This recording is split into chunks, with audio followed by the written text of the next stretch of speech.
Chris Bosh is one of the most beloved players in the NBA. Even when he was with the Miami Heat, he was the one player from the Big Three who wasn't considered the villain. Rightfully so. Most players can approve that Bosh is a great teammate, very good player, a fun-loving guy, and all-around very good influence in the locker room. Unfortunately, his career abruptly ended, but you still can see him from time to time doing some analyst work on TV. Hey everyone, Purple Prince here, and today I want to talk about Chris Bosh, his NBA career, and the sad ending to his NBA days. Chris Bosh was a part of what is considered one of the greatest drafts in NBA history. The 2003 NBA draft was full of great and good players: LeBron James, Dwayne Wade, Carmelo Anthony, and other good players like Kyle Korver, Mo Williams, David West, and others. Chris Bosh was drafted number 4 by Toronto Raptors and immediately proved that Toronto made the right choice by drafting him.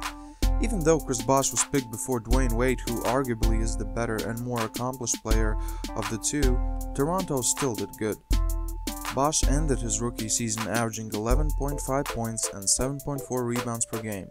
Next year, he upped his averages to 16.8 points and 8.9 rebounds per game, and after that, the numbers just continued to grow. In his last season for the Raptors, Chris Bosh averaged 24 and 11, solidifying himself as an NBA superstar. In total, he spent his first 7 seasons being a Toronto Raptor. He was easily one of the most beloved players by the Toronto fans and the face of the franchise. However, the lack of team success in regular season and inability to make the playoffs for Toronto pushed him to make a decision to join the Miami Heat in 2010.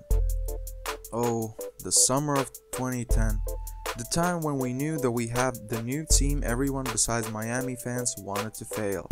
You can call it however you want: the summer of Miami, Pat Riley's master plan, or the summer of the decision.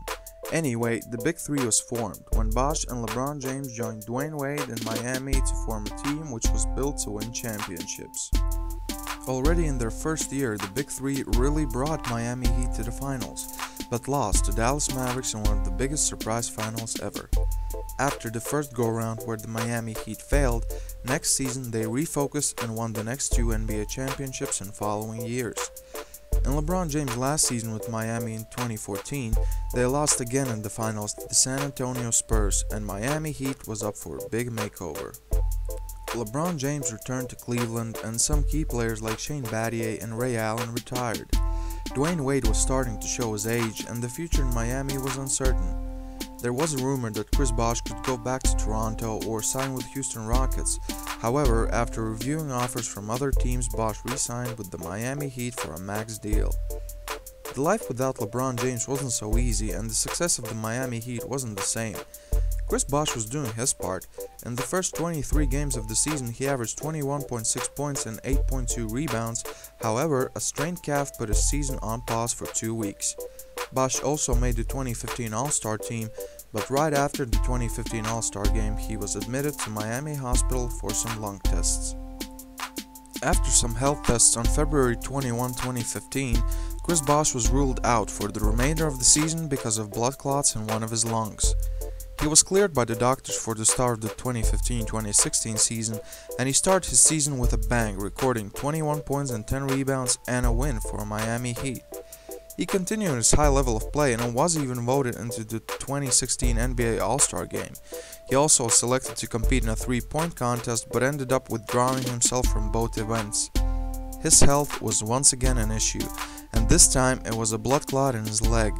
He ended up missing the rest of the season, and in the September 2016 his possible NBA future once again was delayed because Miami Heat doctors didn't clear him to participate in the training camp. Initially, there was a hope that Bosh could play again, but after multiple setbacks and continued blood clotting, he wasn't going to be cleared by the doctors, and in September 2016 Pat Riley publicly said that Chris Bosh wasn't going to play for Miami again. On July 4, 2017, Miami Heat released Chris Bosh, ending his stint with the organization. Since then, Chris Bosh has said multiple times that he's feeling better and still plans to return to the NBA whenever a doctor clears him. However, it hasn't happened yet, and I doubt it ever will. The dangerous part here is that it's not a normal injury which would require a certain time off or a certain training regime which could affect his production later on.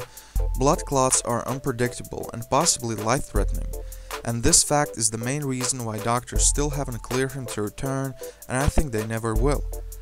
While Chris Bosh is very passionate about making his return to the NBA, and I wish more NBA players would be like that and not about the money figures in their contracts, it's too dangerous for him to return, and even if he never does, I think he's still a Hall of Fame candidate one day.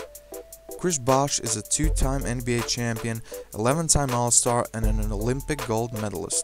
It's sad that his career ended because of something he can't control, but it's better for him and his family if he never returns to the court. He has great family, he has good amounts of money as well, and not even an amazing will to play is more important than your own health, and I think no team wants to take a risk of a player possibly dying on the court, and Bosh shouldn't either. So even though he's an accomplished player, it's still a sad story, which we wish would be different.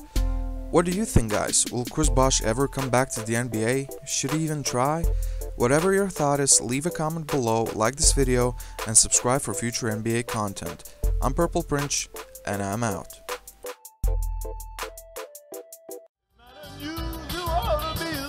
By anyone. It's not unusual.